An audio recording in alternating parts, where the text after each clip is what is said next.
Narayana. Aja kaget. Sawetara wektu tak candhet nggonmu bakal nglungani kademangan Widara Kandhang. Inggih. Ndadosaken kaget raos sing manahipun ingkang rayi, Kang Mas. Wonten menapa? Dene sajak kadingaren teka dengan nika Kakang Mas Kakrasana anyandhet lampahipun ingkang rayi Narayana. Ngene. Iki ora bab ingkang enteng-entengan tegese dudu perkara sing enteng. Ning gandeng aku kuwi dipasrahi karo Bapa Sagopa supaya nakoni kelawan kowe. Kabeh wong sakademangan Widara Kandhang wis padha ngerti yen to Narayana kuwi anake Demang Sagopa sing ora tau ngetok ana ing kiwa tengen kademangan Widara Kandhang. Pendak-pendak kowe bali ning omah mung betah 2 dina terus tumuli kowe nglungani Widara Kandhang nganti sasen-sasen. Kahanan ingkang mengkono mau ndadekake kuwatir Bapa Sagopa lan Biyung Sagopi. Mula panjenengane ora wani ndangu kelawan Narayana. Merga yen nganti mengko kagol kogelan atimu tumuli kowe nglungani Widara Kandhang luwih suwe tinimbang kowe lunga saka karepmu dhewe. Mula iki mau pasrah kelawan aku supaya nakoni karo kowe. Janjane lungamu kuwi menyang endi lan sedyamu apa, gegayuhamu sing kepiye. Sing jeneng anak isih duwe wong tuwa ganep kuwi duwe kekarepan kudu taren karo wong tuane.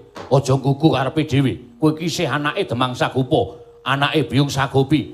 Yen duwe gegayuhan tarena karo wong tuamu. Syukur bagi wong tuamu mengestoni, apa sing tok gayuh mesti bakal kelakon lan kasembadan. Mbok ora lunga-lunga to Narayana kaya aku. Gaweane Bapa Sagopa kuwi pirang-pirang.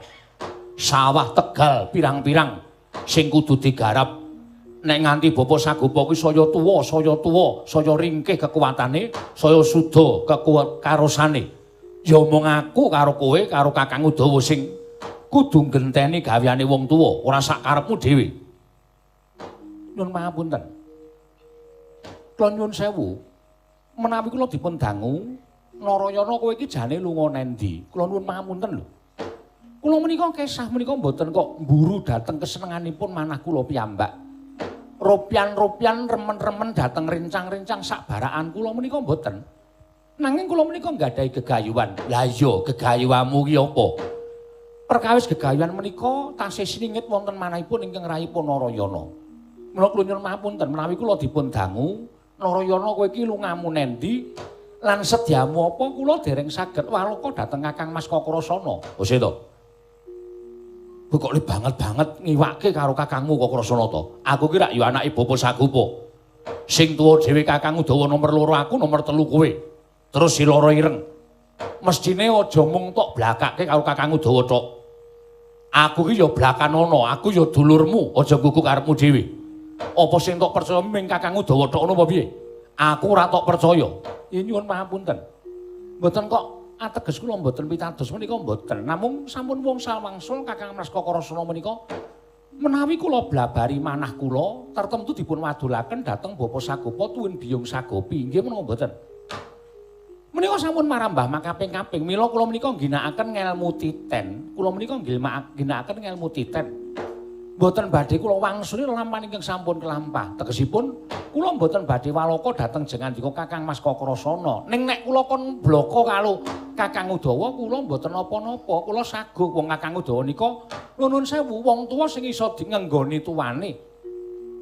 Nek kula weling Kakang Udawa iki wadi ya ora tau diomongke karo sapa-sapa. Ning nek panjenengan menika nuwun sewu lho. Mboten ateges kula mantun kaliyan panjenengan mesti diomongke wong kono kok Narayana kae ngene iki, Narayana kae gawane ngene iki, kae lunga mergane ngene iki. Lah menika lho kula niku ora seneng. Merga napa? Gegayuhan sing durung kelakon niku nek dikandak-kandake niku mangke badhe memirang dhateng awak kula piyambak. Narayana gayuh kae ning ora kelakon. Lah kula rak ya isin to, monggo sampean pun ngandhake teng kiwa tengen, teng kanca-kanca sabarakan kula. Wis rasa kokian gunung sing tanpa guna. Kowe iki nek ditakoni mesti wangsulan tur kowe iki pancen wong sing pinter omongan. Saiki ngene. Kowe melu aku ayo mangkat ning Tegal ning sawah. Nyuli Bapa Sagopa nggone nggarap Tegal karo sawah. Nuwun mapunten, kotor. Ora semangkean lho. Kowe aja semangkean, kowe iki ming anak Demang, kowe iki wong desa. Kowe dijak garap Tegal Sawah kok cangkemmu muni ngono kuwi. Ngono mapunten lho. Sing wangun, sing pantes garap Tegal Sawah Bapa Sagopa menika Kakang Mas Kokrasana. Kula nuwun mapunten. Kula menika sampun midhanget marambah makaping-kaping pengalembananipun Bapa Sagopa dhateng panjenengan. Wah, Kokrasana nek garap sawah sedina nganti entuk semene, 2 dina entuk semene nganti kabeh sawah iso digarap. Monggo nggone gula pentah tetanduran ya iso tukul ngrembaka tikel ping pindho yen to aku sing garap dhewe. Lho, ngaten menika le omong ning ngarepe kula. Napa kula niku mboten serik? Napa dianggep Narayana niku mboten iso macul, ora iso garap sawah, ora iso garap Tegal? Ya sampun nek wis percaya karo Kakang Kokrasana ya wis men digarap Kakang Kokrasana. Ose to. Ning kowe iki adhiku, Kakang Udawa kuwi barang ya kakangku. Kudune melu garap sawah. Barang aku wis gelem garap sawah, garap Tegal. Kakang Udawa sing maune garap sawah, garap Tegal. Tumuli moh garap Tegalan sawah Bawa Sagopa. Melu-melu karo kowe minggat saka omah Widara Kandhang. Mbuh menyang endi ngetute karo kowe. Apa kaya ngono kuwi anak sing tuwa dhewe sing wajib ditiru. Kakang Udawa? Iye. Ngaya wangsulan. Emoh. Aku gak gawe masalah. Nek nganti aku wangsulan, wong Kokrasana karo aku ki pancen wis ora cocok. Wis ora cocok. Nek nganti aku wangsulan ndak malah ora prayoga. Wis wangsulana, kowe sing pinter wangsulan. Ayo tak kanthi menyang Tegalan sawah. Mboten. Mergi kula sampun mboten kiyat menawi garap sawah lan Tegal. Upami kiyat mboten kados Kakang Mas Kokrasana. Lah terus kowe iki aki mawarne ndi? Kowe delikan tlusap-tlusup liwat mburi omah, mburi Kademangan Widara Kandhang. Kakang Udawa tok kon liwat ngarep, kowe liwat mburi. Men aku ora iso gatekke karo kowe. Ki janjane kowe arep menyang endi? Kula nuwun sewu. Kula menika blokoke mawon badhe pados ngelmu. Apa? Badhe pados ngelmu. Kose to. Kowe ki ming wong desa, wong Kademangan kok dadak butuh ngelmu barang ya apa? Tumrap aku wong desa kuwi sing dibutuhke ming kekuatan, kasantosaning lair. Yen santosa laire iso nggarap Tegal, iso nggarap sawah, iso dienggo urip saben dina. Oh, lah menika pitungane wong kleru. Lho. Pitungane wong kleru piye? Inggih, tumrap kula kleru. Kasantosaning lair menika menawi mboten sinartan ngelmu, kula nuwun mapunten lho. Jaman sakmangke menika ngelmu menika wigati lho, Kang Mas. Ngelmu menika wigati. Tiyang yang mboten kedulungan ngelmu menika kula nuwun mapunten dipun sebut wong bodho. Mongko wong bodho menika gampang dinger-ngerake kalan kahanan, gampang dienggok-enggokake kalian tiang-tiang yang sampun kedulungan ngelmu nanging ginakaken ngelmu menika mboten kagem damel tentreming jagat nanging damel gegering jagat. Lah menika mutawatiri. Mula kula menika nggadahi gegayuhan Narayana ki arep wong desa, Narayana ki arep wong anak Demang Widara Kandhang, ning kula kepengin dadi wong sing kedunungan ngelmu. Sirmu mingarep nggo minteri karo wong bodho-bodho kuwi. Oh, mboten, mboten. Menika sanes gegayuhan kula. Ngelmu ingkang kula upadi menika pengangkah kula inggih.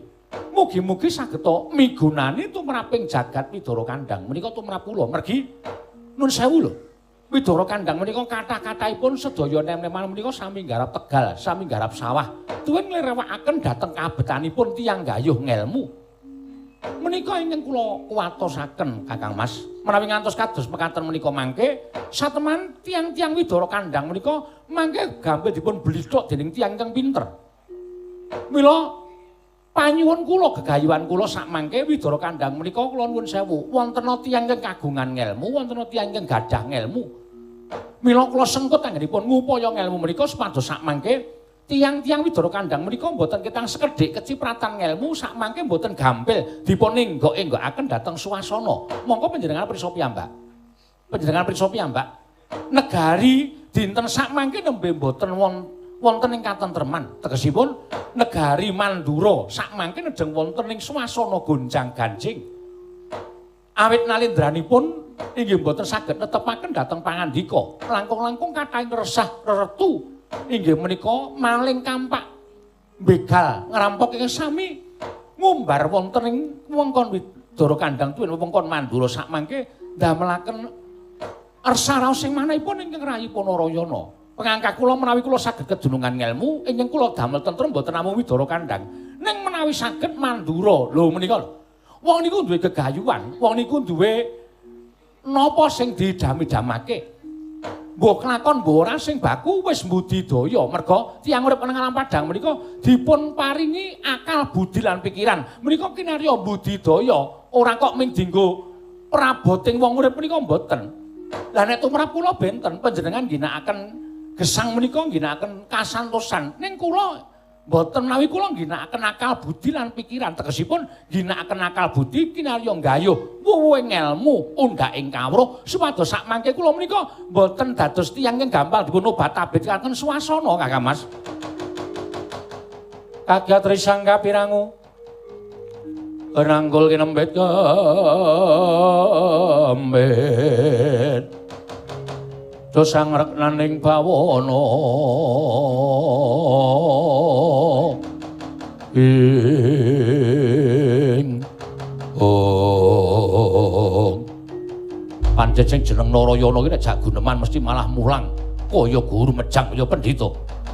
Aku ming diwekas karo Bapa Sagopa. Nek kowe lunga pamita, nek kowe arep nglungani Widara Kandhang kene kowe matura karo bapakmu, ngatura karo ibumu. Supaya lungamu dipengestoni karo wong tuamu. Slamet ing dalan apa sing tok gayuh iso kasembadan. Lah ngaten kemawon cetha kok dadak panjenengan menika kaya wong arep ngukum karo wong lho. Nakoni kok le daki-daki ora saguna dunem tampu ngono. Wis, kowe arep lunga-lunga ning pamit karo Bapa Sagopa. Nek nganti sawah Tegal tak tinggal, ora urung ora bakal rampung gaweanku. Penake. Nek arep lunga pamit karo Bapa Sagopa, Biyo Sagopi. Inggih, inggih. Nek ora dingonokke ndak kesuwen ya Kakang Udawa. Lah iya. Kasenengane sok gaya. Dumadi percaya karo Bapa Sagopa, percaya karo Biyo Sagopi terus rumangsane kaya sing nguwasani omah kene. Mula aku melu kowe iki janjan aku ora betah nek kok krasana kemlintri. Lah iya. Turai greh loro ya pangan kabeh. Iki monggo diweling karo Bapa Sagopa nek iki lawe Udawa karo Kakrasana aku ming diturai balung. Mangsane aku kirik apa piye? Ya sing sabar, ya sing sabar. Ning rak ora-orane kae rak sedulurmu to Kakang. Lah iya. Kae sedulurku mula aku ya ming trima ngalah. Sing jeneng wong tuwa iku kudu ngalah. Ora janjane kowe mawar endi to? Narayana. Kakang Udawa. Piye? Satemene nggonku lunga iki mau rasaku iki kok ora kepenak. Rasamu ora kepenak perkara. Lah ya sing tak kandhake marang Kakang Mas Kakrasana mau. Mandura ketaman gonjang-ganjing. Ratu Mandura ora iso paring pangandikan ingkang isa sinurdarsana dening para kawula wekasan mencla-mencle kaya banyu tumumpang godhong sente pangandikaning Ratu Mandura. Akeh para kawula ingkang ora percaya marang adeking Nalindra Mandura. Luwih-luwih akeh rusuh resah. Upama ora nganti gawe kapitunaning kawula Widara Kandhang lan sakiwa tengene wae ora apa-apa. Ning bareng aku tau tate lunga saka negara Widara Kandhang niti priksa kananing para kawula piye. Lah kok dadi mesake temen kananing para kawula negara Mandura. Kiwa tengen desa Widara Kandhang ngene nganti akeh sing padha ora iso mangan, nganti wis akeh sing ora padha iso tuku sandang. Merga saka pokal gawene wong-wong Mandura ingkang jebule tinemune ya kuwi njaluk pajek ingkang ngungkuli kawan pernatan negara Mandura. Lho. Kuwi jane wong endi kaya kuwi? Aku dhewe ora ngerti. Mula tuwuh tandha pitakon jroning atiku apa ya iya wong Mandura ki mentala narik pajek lawan kawula. Mandura mongko ngungkuli lawan pernataning raja. Wah kuwi engko ana dom bundel. Wis nek ora iso ngarani rasa ngarani. Dom sumurping banyu. Ah, dom sumurping banyu. Dom sumurping banyu tegese mbok menawa ana wong liya ingkang mbebutek banyu bening kahanan negara ing Mandura. Wangune pancen kaya mengkono. Mula kowe karo aku aja wajib mangkuasta wisuh lumuh ngentasi perkara. Tegese kowe nek omong ora usah angel-angel to. Wisuh lumuh ngentasi perkara. Tegese mangku tangan ora gelem tanggung jawab kahanan negara. Kowe ngelingi yen to kowe kawula negara Mandura. Heeh. Arep wae karo aku ki wong desa ning nek kahanan negara kaya ngene iki sak ora-orane melu mikir. Melu budidaya piye? Udu penemu, udu iguh pertikel supaya kahanan negara kuwi tentrem. Luwih-luwih aja udu penemu udu igo partikel. Yen perlu nyorohake pati uripe awake dhewe kanggo katentremaning negara Mandura. Wah. Gegayuhanmu iki kedhuwuren. Kedhuwuren piye?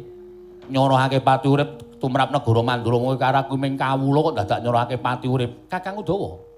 Mandura kene iki bumi wutah gedhe awake dhewe. Kowe karo aku lair nang Widara Kandhang wewengkon negara Mandura kuwi wis diwajibake wong sing lair nang negara Mandura tentrem lan orane kuwi uga dadi tanggung jawabe wong sing wis dilairake ning negara Mandura. Yen kowe ora tresna ora gelem natokake pati uripmu marang negara Mandura tegese kowe wong sing ora tresna karo bumi kelairanmu. Uripmu ora bakal ana gunane apa-apa. Aning pati uripmu nek mati ra urip meneh. Kowe iki nek dikandhani mesti ngayal to. Kowe percaya karo aku to? Aku ki wong berngelmu. Yo iya. Iya wah jan. Omongan karo wong ngelmu ya angel. Angel tenan. Mula kowe manut karo aku. Wis to aja percaya aku tak manut karo kowe. Iya. Wansamu. Kula ingkang sowan den. Lho. Iki sapa iki? Mongko sak ngertiku aku durung tau wanuh ana pawongan Widara Kandhang ingkang wujude kaya ngene. Kowe nuwun sewu piyayi saka njabaning rangkah Widara Kandhang. Nggih. Kowe saka ngendi? Kula saking desa sak kidulipun Widara Kandhang. Kula saking Pedusan. Oh, saka Pedusan nggih. Kula pun Singonjaya. Singonjaya nggih. Naminipun Nem Ambon. Wah. Lah ana apa anu Den? Wonten pundi malih kula badhe nyuwun senjata pitulung dhateng sinten malih? Jawi namung ndindha anu Den Narayana. Jur panjenengan menika nem-neman ingkang wantun ngadepi dhateng swasana menapa kemawon. Dadosna kawuningan bilih Pedusan sakmenika dipun ampyak wadyabala saking Mandura. Wadyabala raseksa, wadyabala menungsa ingkang setengah raseksa. Sami nyuwun pajek, sami nyuwun bandha prabeyanipun para kawula Pedusan kula sumanggaaken. Sinten ingkang boten saged mbayar dipun pejahi mila bangke wonten pundi blasah atos babatan pacenggan.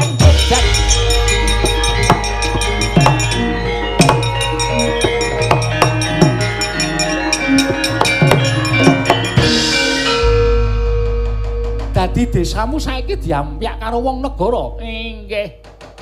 Wajabalanipun wengis-wengis ndadipun suwuni pajek boten ngaturaken tumunten dipun pejahi.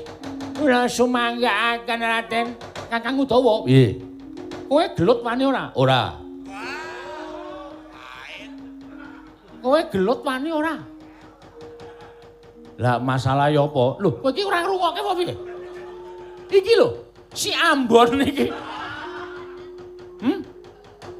Iki nom-nomane jenengane Ambon gedene Singonjaya. Nggih, kula nyuwun pangapunten. Kula nyuwun pitulungan. Kowe nek pancen wani tenan, ayo saiki budal neng desa Pedusan ngono. Wong-wong saka negara sing arep njaluk pajek para kawula, yen perlu ditrenggalangi, yen perlu ditotohi pati. Wah. Mbok golek acara liyane wae. Yo.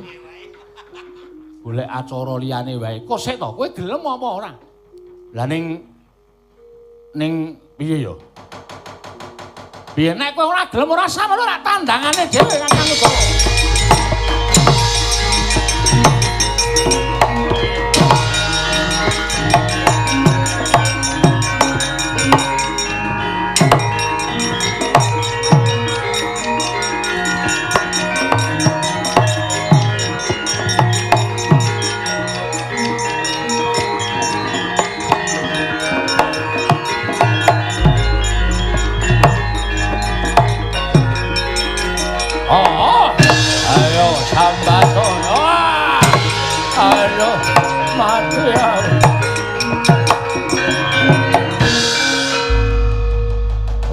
kandhani bola-bali.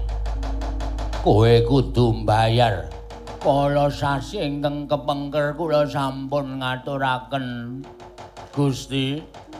Ning dina iki pancen pajek mau kudu kaping pindho sesasi. Waduh, mboten saged ngaturaken.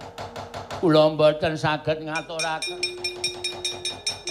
Kula mboten saged mbayar menapa ing dipun suwun dening piyantun-piyantun piyayi-piyayi saking negari. Mengkari dalan loro kowe mbayar apa tekaning pati? Apa tak gawa bandamu? Naturi mlebet wonten ing griya kula sampun boten gadah menapa-napa. Namung ceret kalih. Boten gadah menapa-menapa. Kowe gelem mbayar apa ora? Kula mboten gadah menapa-menapa. Kowe gelem bayar apa ora? Kula mboten gadah menapa-menapa. Kula sumanggaken menawi badhe dipun pejahi mati.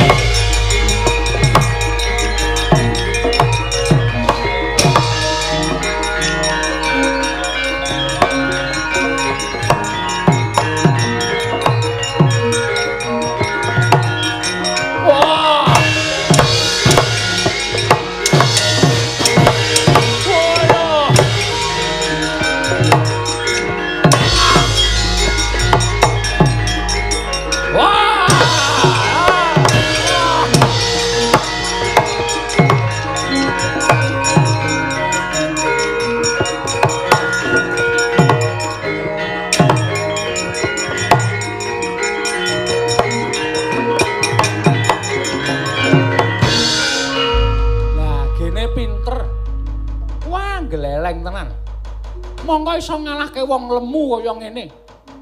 Wujude buta, dedeg piadeke gedhe dhuwur. Tok ajar wae nganti ora iso apa-apa kowe. Iki pas menang. Engko iso, pas kalah ya iso. Ayo. Sambato legane atiku. Aduh mati kula. Aduh, ayo sambato. Aduh. Aduh aku njaluk urip aja mbok pulasara. Ora bakal tak gawe macak. Mesti bakal tekaning pati. Aduh. Aduh. Takoni ya. Kuwi wong endi? Kuwi wong endi? Aduh. Wong aduh. Ngono kuwi. Nek karo nakoni supaya ngaku ora dijotosi ngono kuwi ora apa-apa. Ayo, kon ngaku. Ayo ngaku ora. Ora ngaku, aduh.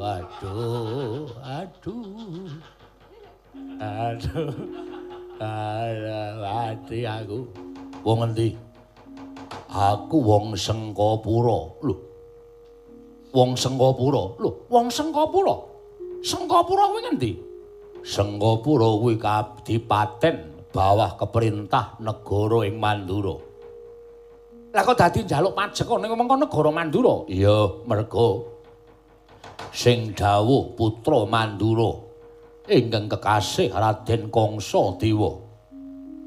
Kowe putra Mandura ingkang wis pinasrahan dening Ratu Mandura diwenangake narik pajek marang kawula sak negara Mandura. Kagat risang kapirang urinangkul kinempit kempit dosa ngreknaning bawana.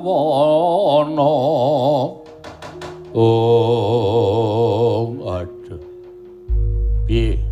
Dudu wong Mandura. Lah iya ning kuwi anak Ratu Mandura jenenge Kangsa. Wo lah yen ngono kecekel. Undraning perkara kecekel. Sing njaluk pajek liwat saka pernataning negara Mandura kuwi dudu wong Mandura, nanging pancen wong Sengkapura andane anak Ratu Mandura sing jeneng Kangsadewa. Terus iki piye? Iki karepe piye patri nang kene? Aduh aku njaluk urip. Aja dipateni iki dudu wenangmu. Ning takonono bandane entuk pira?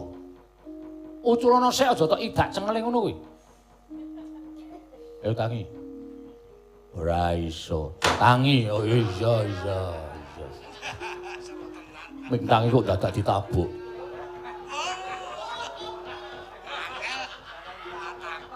Lah niku nek mboten ditabuk kebablasan turu.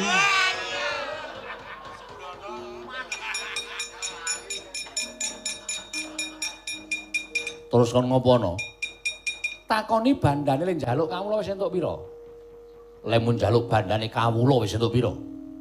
Ha inggih menika wonten kantong menika. Kene. Dijaluk. Kene.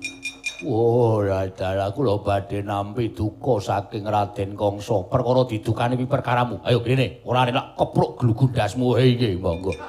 Monggo. Wah, wong kok kejeme kaya ngono. Isih kejem kowe nggono naruh pajak kawula. Inggih. Iki dikapangi no. Ditumbang loro. Hus. Nek kowe mangan bondo kuwi kowe melu dosa. Merga kuwi bondone kawula. Ling lumpukke bondo kuwi nganti paribasan adus getih kawula ming dijaluk karo wong Sengkapura.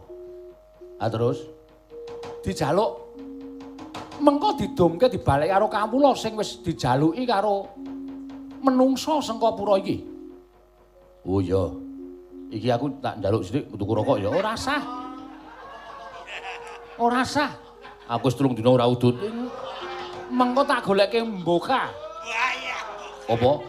Kuwi lho sing rajangan kuwi mbako kok mboka. Engko tak golekke kowe kan aku wis rasah aja nganti nganggo dhuwit kuwi sithik wae. Wong rekoso kowe. Kuwi dhuwite wong akeh aja dienggo. Ya. Nek nganti nganggo dhuwite wong akeh kuwi cilaka. Tenan.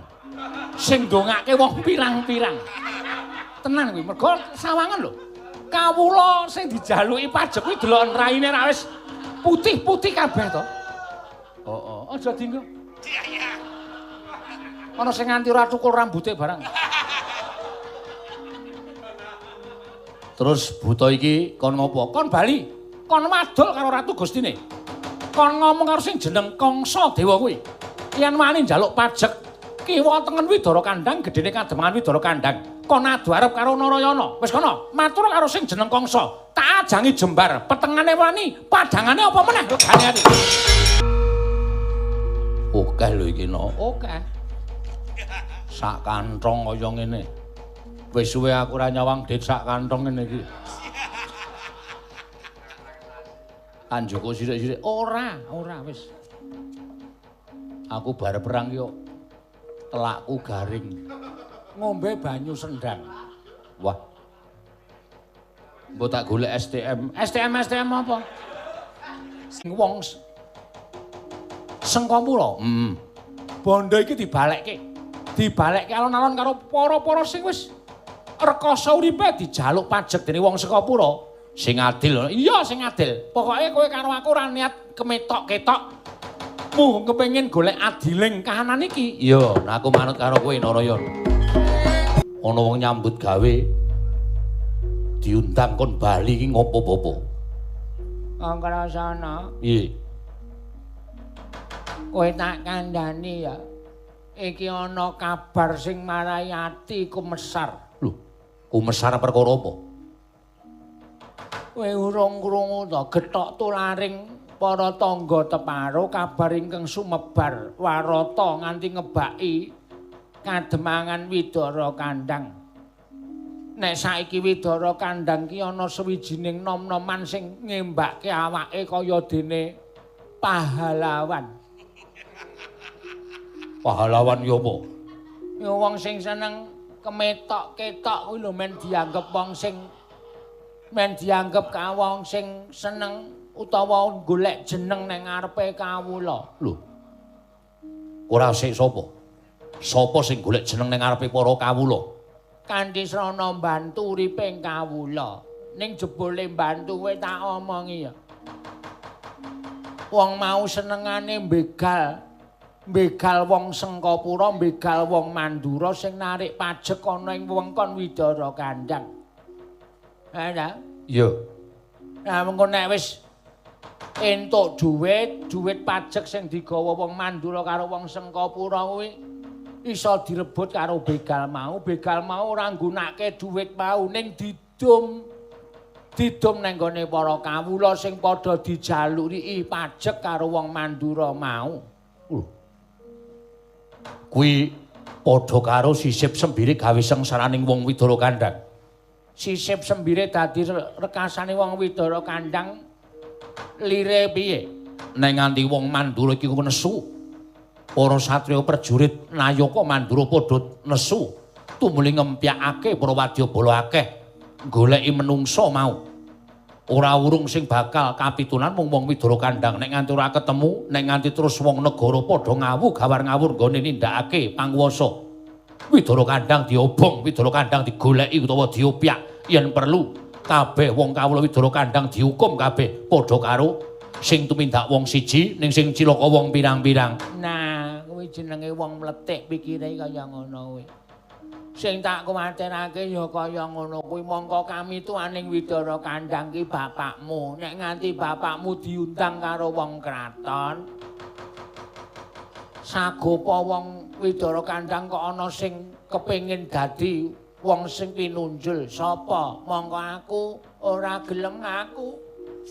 Ya aku ngaku aku ya kelangan. Sagopa kowe hukum gantung. Kowe gelem bapakmu melet-melet dihukum karo wong Mandura. Ora kok sik. Kok bapa nangis ki ngopo? Lah sing tumindak kaya ngono ki adimu Narayana. Lho. Apa bapa wis nyatake dhewe? Nganti kaget aku meh wae tiba saka kursi. Merga bapa paring pangandikan sing tumindak kaya ngono kuwi adhiku Narayana. Narayana ki selawase ora tau wani perang. Narayana ki selawase ora tau wani adu atos sing balung kleting kulit. Lah sing bantu sing tuwek kok. Si Udawa sing bantu wong loro kuwi. Mula winginane aku weruh kok ngethoki kain ireng. Dibolong loro ki jebul dienggo ndelok mata terus ditalekke mburi. Men kaya jaman nom-nomane bapakmu nek ndelok film Coro. Apa? Coro. Coro irak kewan. Lho sing dilubet matane kae lho. Karepe kaya ngono kuwi. Piye? Iki kelakuane adimu nek ora tok elekke, iki ngembet uripe wong sak Widara Kandhang. Tak golekane. Piye kan? Marem to ning ati? Ya nek aku ki jujur wae no, ngaku ki wong isih jejering menungsa kedunungan ina lali salah apes lan mati.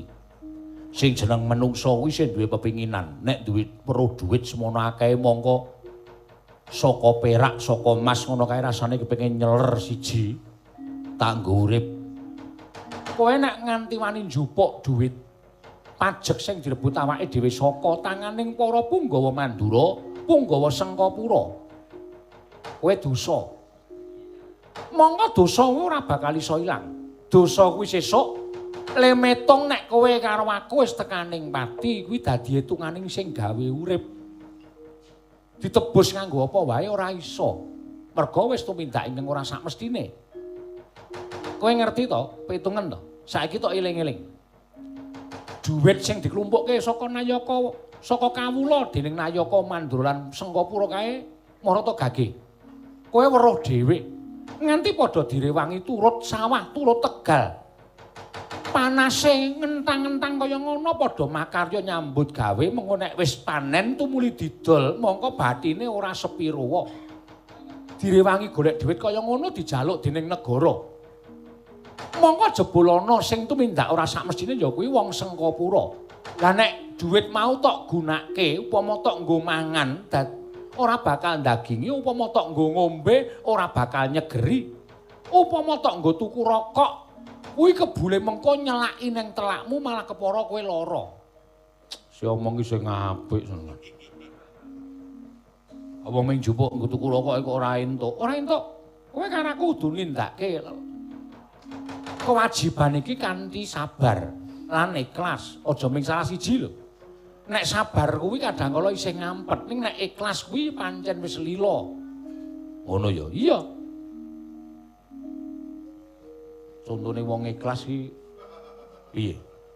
Iki aku nek omong tok arani mengko aku saru. Ora nek nggo ngembake ora apa-apa. Contone wong ikhlas ki wong bebuang. Ora sembrono. Lho, tenang. Kowe tau apa nggondeli regetanmu? Kowe tau apa atimu nggondali regapamu? Tok buang wang wis ora tok pikir, rampung ya ora tok pikir. Kuwi jenenge wong ikhlas. Lho iki pancen sanepane kaya ngono kuwi, contone kaya ngono kuwi. Iya ya. Atos ya ben, ajar ya ben wis dudu urusanmu.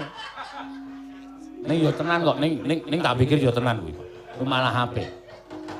Lah embane kaya dene wong bebuang kuwi isih ana. Ana meneh contone apa? Wong bebuang kuwi nggawa pecut. Kuwi embane wong pelit iki kaya ngono kuwi. Lho. Kok wong pelit? Lah iya. Wis bebuang isih nggawa pecut, dirubung laler wis isih digusah. Iki tegese kono-konokane dirubung laler wae ora entuk apa meneh duwite coba pitungan. Wah, kuwi tembunge ketoke rada jenes ning pancen nggo petungan pancen yo apik dienggo mulang reh yo apik. Lah yo kadang pancen kaya ngono. Mula nek nganti kowe wani njaluk duwite kawula sing dilumpukke awake dhewe iki dosa. Aja nganti uripmu klepetan dosa. Nek iso aja nganti tumindak sing ora sak mestine. Wis, kowe karo aku rekoso mangan, rekoso golek sandang pangan ora apa-apa. Ning sing wigati wong-wong Karang Pradisan sing kowe rekoso saka awake dhewe kae kepenak uripe perkara kowe karo aku mengko etungane mburi. Narayana mandeg sik. Narayana. Mandeg sik, aku butuh guneman karo kowe. Nggih. Ngestaken dawuh, Mas. Wonten menapa? Kok sumengko tindakipun kula ngaturaken bekti kula nggih, Mas. Ya, tak tampa. Bapa Sagopa. Aku ngaturake bekti katur ya, Bapa. Ya, tampa. Najan rada mangkel atiku. Wong kok le kemlinthi to. Narayana kekuatanmu iki sepira? Mangkir piye? Menika wonten menapa? Aku tak takon karo kowe jujur. Inggih. Geger Widara Kandhang ana menungso sing wani mbegal lakuning para Narapraja saka Mandura lan Sengkapura. Ingkang padha narik pajek tumuli milara karo wong-wong Mandura, milara karo wong-wong kraton lan njaluk baline bondo sing dijaluk saka para kawula. Kowe, iya. Kowe ngaku ora? Kowe apa dudu? Ngaku wae ndak geger. Ngaku wae sik to, menengo to. Kowe iki kok jireh men to. Menengo tak wangsulane tak dadane perkara iki. Aku wani tumindak, kowe kudu wani ndodo karo lelakon iki. Kowe meneng, ora usah melu wangsulan. Yo. Aku tak lunga apa? Ora usah nang kene wae. Nang kene wae ora usah lunga. Engko melu dikeplaki aku ora. Nyuwun mapunten Mas, panci mekaten leres kula pitados dawuhipun Kakang Mas. Kula ingkang wantun nyegat dhateng Narapraja Mandura. Kabar sing tak tampa tok jotosi, iya. Inggih. Tok piloro. Panci mekaten. Dasarmu apa? Karena kula mboten mentala nyumurupi para Narapraja Mandura Sengkapura sami miloro dhateng para kawula tumunten nyuwun pajek ingkang nglangkungi dhateng kekiyatanipun para kawula. Kawula ingkang boten luput, kawula ingkang sampun meranut pernatan hukum negari Mandura tumunten dipun peksa uripipun kedah ngaturaken pajek ingkang langkung saking kekiyatanipun menika kula mboten mentala. Ora tak takon karo kowe, perkara mentala karo kowe sakarepmu. Nek aku sak takon karo kowe iki apa? Derajatmu apa? Kula Narayana. Lah iya. Derajate Narayana, anakipun piantun sepuh sinten wingking sampeyan niku. Setan ta kowe. Mbok bapak apa piye kok piyai sepuh. Aku iki bapakmu. Inggih kula anakipun Demang Sagopa. Bapa Sagopa iki pangkate apa? Namung Demang. Kula nuwun pamunten, namung Demang. Lah tegese kowe ora duwe wewenang kowe wani karo wong kraton, ora duwe wewenang wani karo Mandura. Nuwun pamunten. Menawi lampahipun tiyang kraton Mandura tuwin tiyang Sengkapura menika sae, tuwin boten damel kapitunaning para kawula, kula nderek. Kula mboten bari tumindak kados mekaten menika, nang gandeng tumindakipun tiyang Mandura. Priyagung Mandura tuwin Priyagung Sengkapura menika sampun damel kapitunaning para kawula, kula mboten saged kendel. Kowe ngerti ora? Yen kowe wani karo wong Mandura, wani karo wong Sengkapura kuwi tegese kowe gawe kapitunaning wong Widara Kandhang saking tengenipun. Leripun kados pundi? Lho, mesine ngono. Kae sing padha mbok jotosi mengko bali matur karo Ratu Mandura. Yen Widara Kandhang kuwi ana menungsa sing wani karo wong kraton. Wekasan Ratu Mandura ngepiyake wadyabalane. Pirang-pirang haksa ini padha ngepung Widara Kandhang. Goleki sing jeneng Narayana karo Udawa.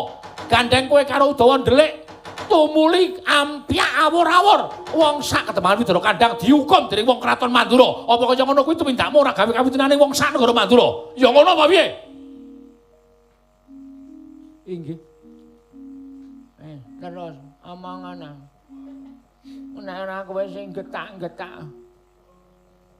Aku nyeneni mah disoki wedang panas. Etok-etok kesampluk. Men meneng lah ku omong. Cah nakale ora umum kuwi. Pitungan. Yen Ratu Mandura dawuh, Widara Kandhang diobong, mesti wae prajurit Mandura padha ngobong Widara Kandhang. Yen nganti prajurit Mandura padha ngobong Widara Kandhang sing kapitunan sapa aku tak takon. Sing ngrekoso sapa? Sing ngrekoso wong pirang-pirang ning kabeh mau saka pokal gawemu, saka kelakuanmu kuwi. Inggih. Inggih. Iya piye? Apa kaya ngono ora tok pitung? Apa kaya ngono kuwi dadi wong pinter? Apa kaya ngono kuwi dadi wong sing golek ngelmu? Ning jebul tinemune kowe kurang pitung, kurang pitung. Ngelmumu ora ana gunane yen kowe ora iso pitung. Tuna lan bathine nggonmu nglakokake sewiji-wiji kok Narayana. Wiwit dina iki nek eneng apa-apa ya sambat karo kakangmu kok krasana. Yen mboten nginten babar pisan dumugi semanten anggen paduka. Paring pangandikan Kang Mas. Kula ndodreng kalepatan. Luputmu wis kebacut. Luputmu wis kebacut, tegese kelakuanmu lan apa sing mbok tindakake mau wis ora ana pangapura meneh. Iki mengkari ngenteni dina sing ditemtokake dening Ratu Mandura supaya ngobyak Widara Kandhang. Yen perlu gawe geger Widara Kandhangmu mergo goleki kowe kuwi. Inggih. Wah, kuwi kandhane ngayel kok. Mau ditinggo tuku rokoke malah beres ora ana kahanan kaya ngono. Engko suwe tak jejeli mbako lho jangkemmu. Engko suwe tak jejeli mbako lho. Tahu aku.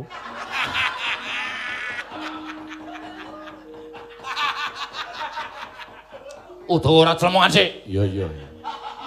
Udah wayal tutuk entong biasa kan. Kula bali anggere ning lagi rembukan penting kok. Celekap ora. Anggepe kaya sing ditanggapke. Mangsane. Mula saiki kowe kudu ngerti. Aja sok ngino karo wong sing ora duwe ilmu. Arep aku ora duwe ilmu, arep aku ora golek ilmu kaya sing tok kandhake.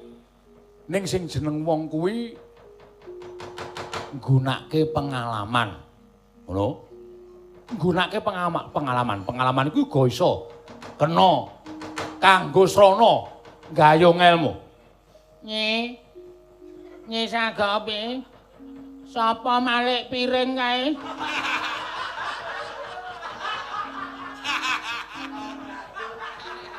Tobat. Lara ireng. Wah, bocah kok dolanane pasaran ya kena. Ning ora kok tahu kok dirajangi. Anggo lawuh aku Lara ireng ki lak tahune bapakmu. Mong ora tahune bapakmu tak nek tahuku wis ora gelem. Tahumu wis klenyit. Wis kendel taune. Inggih. Nah ingatan kula nyuwun sabiyantinipun Kakang Mas Kakrasana. Lho, lah kok kowe njaluk pambiyantu ning Kakangmu Kakrasana iki? Kowe tegese rusak jajak dosa ngupaya kanca lelakonmu sing kebak dosa mau, kowe ngembek karo uripe Kakrasana. Aku ora sagung ngewang karo wong kleru. Aku ora sagung ngewang karo luput. Inggih. Kula kedah kados pundi ya, Mas? Kula kedah kados pundi? Ngono wae. Nek kowe mundur aku rasane. Wis lehmu nyeneni adimu wis. Engko ndak malah getun adimu, ndak malah kagol atine. Nek ora diujar-ujari, ora manut karo wong tuwa. Heeh. Mesake iki wis kemringet kaya ngene. Wis keweden tenan. Udawa kok cungar-cungir ngopo? Blet nguyuh, Pak. Ora duya ki sing ana. Kowe iki senengane ora keweden ta kowe? Iya. Senengane ora sok melu-melu karo Narayana.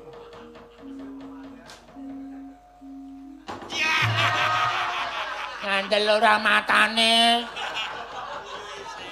Nguyuhi triplek to kowe. Suarane dedet kamarku kowe.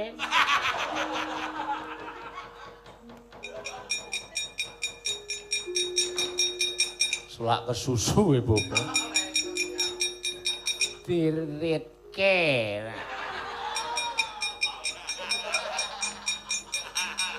Kowe gedhe tuwa kok ora diritke.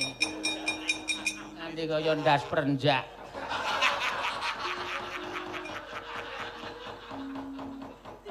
Bapak Sakupa ora gocek kendang ngomong. Ya kowe sing iki ngurusi si Udawa. Nek cara aku supaya kabeh slamet. Kowe saiki aja nganti ngrampok begal ngecu karo wong-wong Mandura, wong-wong Sengkapura Narayana. Ora kok perkara aku sengit karo kowe ora. Kowe iki anakku sing tak tresnani, anakku sing tak dama-dama. Kowe wis duwe keluputan tumrap Widara Kandhang, mula tebusen keluputamu srana kowe ninggalke Widara Kandhang.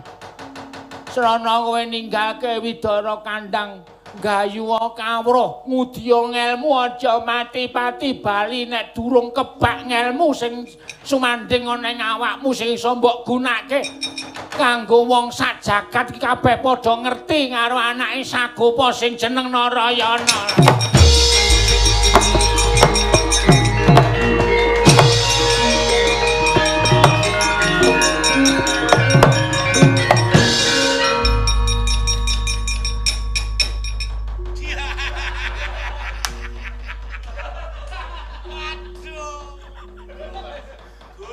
Udawa kok maju ngapa? Kok ora kompak? Lah wong aku durung cek-cek kok wis suwuk. Mula aku ya manut sikilku, Bapak. Bener, wong aja sak percaya karo wong. Kedung jero iso dijajaki atine menungsa sapa sing ngerti. Iya, Bapak. Heeh. Udawa. Ana dawuhmu apa? Mula wis tak kongkon mangkat ta. Narayana kae tututana ya Udawa. Narayana kae openana. Kae tututana kae wong kendel ning nuwun sewu nek kepengok ing Pancabaya nek nganti adu kasantosan bocah kae iki arang-arang wani gelut. Mula openana Narayana tekan ngendi wae kae tututana aja nganti lirwa, aja nganti kendho. Nggonmu tansah ngopeni karo adimu ya utawa njaluk pangestu Bapak. Momo sidam sekaring bawana langgeng. Narayana. Ih, wong timbalan peremban. Ha iya wong kaget sira ndak caketake nggone sowan ana ing ngarsaning ingsun, ana ing pertapan Nguntarayana, ana ing ngarsaning Sang Begawan Padmanaba ya panjenenganing ingsun. Inggih.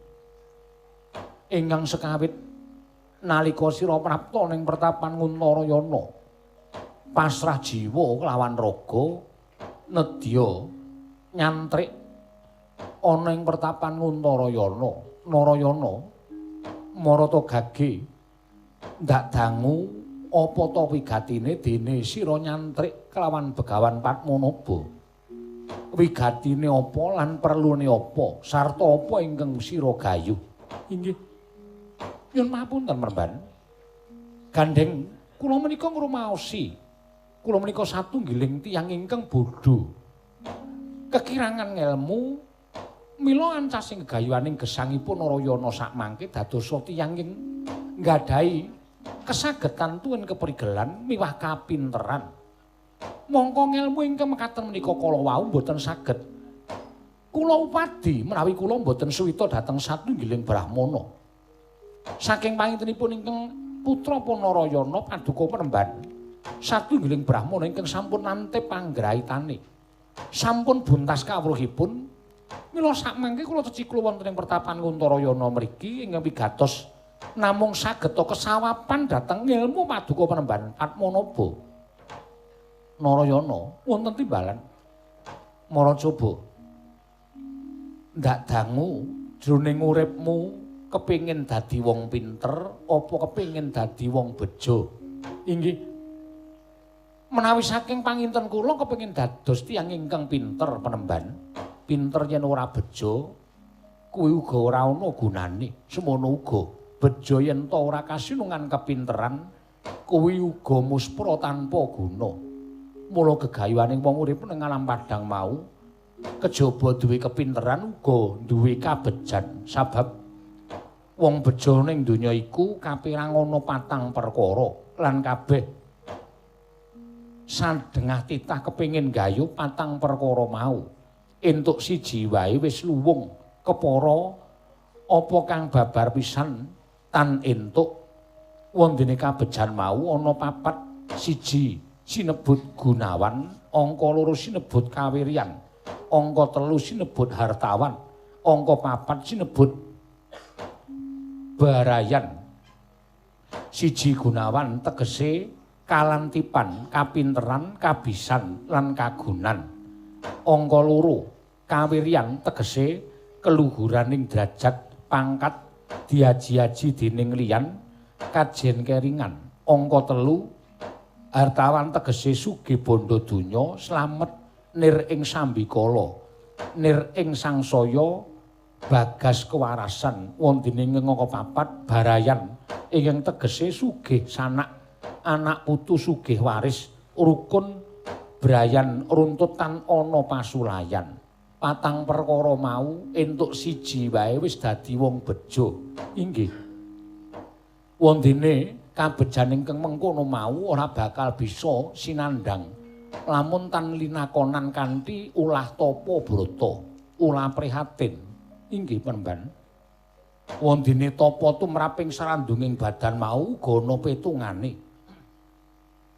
sarandunging badan nglakoni tapa sarta perlu tapa dene anggone napakake kaya mengkene siji apaning badan sira kudu hanuraga hanelangsa dene lakune sira kudu taberi olah penggawe becik angka 2 tapaning ati sira tansah ngagungake rasa panarima lakune kudu ngilangake pangira-ira panyakra bawa kang ora becik angka 3 tapane nepsu kudu rila ing rasa lakune sabar yen kena cobaning bilahi nanging aja pegat ing kaprayitnan angka 4 tapaning nyawa lakune kudu temen nyuda turu nyegah dahwen munasika aja gawe kapitunaning liyan angka 5 tapaning rasa utawa getih lakune kudu utama utawa kendel hanelangsa angka 6 tapaning cahya lakune kudu suci utawa heneng lan hening angka 7 tapaning hatma lakune hawas eling wicaksana kuwi mungguh lakune wong kang nglakoni tapa wondene tapa tumrap peranganing badan uga pinerang dadi 7 apa tumrap peranganing badan menika menapa kemawon penemban napakake netra kudu cegah sari utawa kudu luwuh nyenyawang sawernaning rupan kang mengku pamrih utawa kang ora prayoga angka 2 napakake karna utawa kuping nyegah hawa nepsu ngurangi swara kang ala ngurangi ngrungokake apa meneh bab-bab kang tundhone tumuju marang kanistan angka 3 napakake grana utawa irung cegah ngunjuk aja sok gampang hangisep barang samu barang kang ala angka 4 napakake lisan kudu cegah dahar aja sok gampang ngrasani alaning liyan angka 5 napakake asta tangan aja sok nyenyolong climer mara tangan lan sak piturute. Angka 6 nampakake dakar utawa pelanangan kudu cegah syahwat lumuh bandrek jina lan sak piturute. Angka 7 napakake suku cegah lumampah penggawe ala nanging kudu demen laku utama. Kuwi Narayana mungguh lakune wong tapa tumraping lahir lan tapa tumraping batin apa dene wong kang sinandhangan bejo. Nggih Narayana, wonten timbalaning adhawuh. peranganing ngelmu ingkang wis ingsun paringake marang jeneng sira kabeh wis kacakup wiwit saka nalika sepisanan Narayana swita marang Gunung Untarayana ana ngersaning Padmanaba.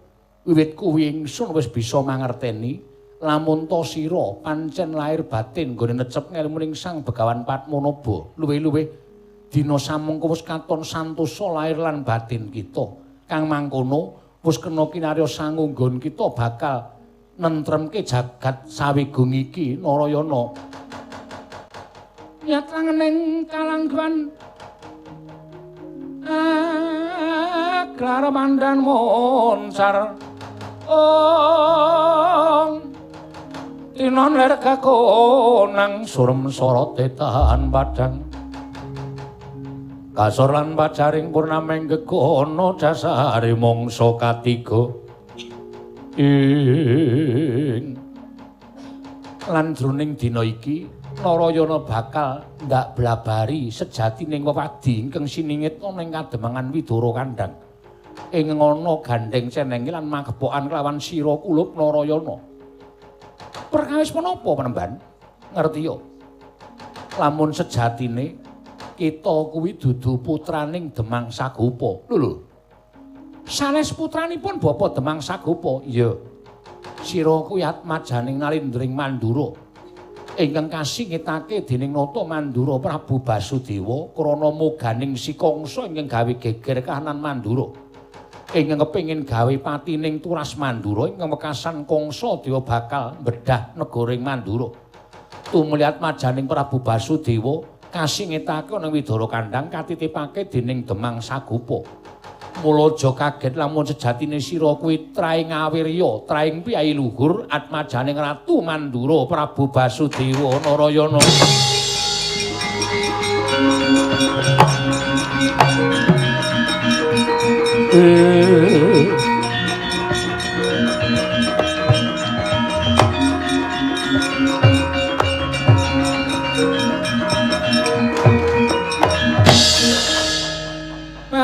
Mobang wangaruna kadinetrane nganggo rapo sabdaning kukiloring kanikara saketer kene donganing kung lir wuwu sing pini panca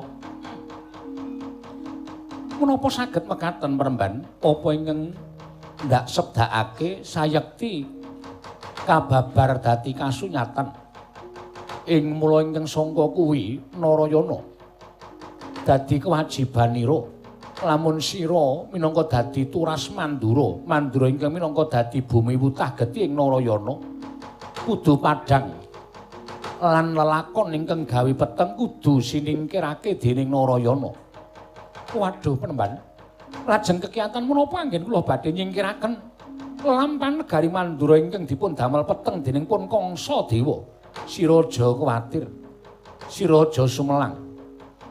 Wektu dina iki sira bakal ndak paringi pusaka, ya kuwi pamunahing satru sekti ing ngaran Senjata Cakra.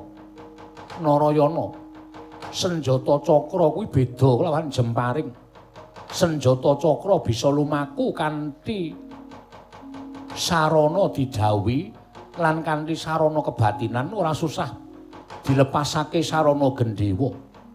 Senjata Cakra kuwi gedhe dayane. Senjata Cakra panunggaling pusakaning Sang Marting Jagat Prabu Rama Wijaya ingkang aran Goh Wijaya. Ing manunggal dadi wujud senjata Cakra. Cakra aja mbok gunakake ingkang kanggo namakake sadengah titah ingkang ora sak timbang lan sak bobot kaliyan kekuwataning senjata Cakra. Sabab ana panunggalane nalika Patih Suwandaya Bambang Sumantri nglepasake senjata Cakra marang Prabu Arjuna Sasrabau wekasan senjata Cakra ora tumama marang angganing Arjuna Sasrabau ya kuwi katandha lamun sejatine kudu awas lan titis nggonira bakal nibakake pusaka senjata Cakra marata gage tampanana senjata Cakra Narayana wondene ing angka 2 pusaka kang mapan ana ing dada aran Kyai Kesawa Daya kekuwataning Kyai Kesawa lamun sira watek sira bisa wujud kala mercu ingkang dhuwure meh sondha langit. Mekaten Perban? Iya. Nah ngaten-ngaturaken panuwun ingkang tanpa pindhan tumulun kula aturi maringaken Marata Tampanana Narayana. Ingkang pungkasan sayekti wis temeka titiwahyaning mangsa kala. Begawan Padmanaba kudu tumimbal manitis marang sira Narayana. Lan dadya pangerten kita lamun sejatine ulun panjalmaning Wisnu Anjali. Wisnu Anjali mono sumitraning Bathara Wisnu ingkang darbe kewajiban maranata tentreming jagat raya. Mula wektu dina iki wis teka titiwahyaning mangsa kala lamun Begawan Padmanaba bakal tumimbal manitis marang sira Narayana. Lakonana apa kang dadi kewajiban nira Narayana nggonira mangrurah satru murka Kangsa Dewa supaya padhang kahanan negara ing Mandura Narayana.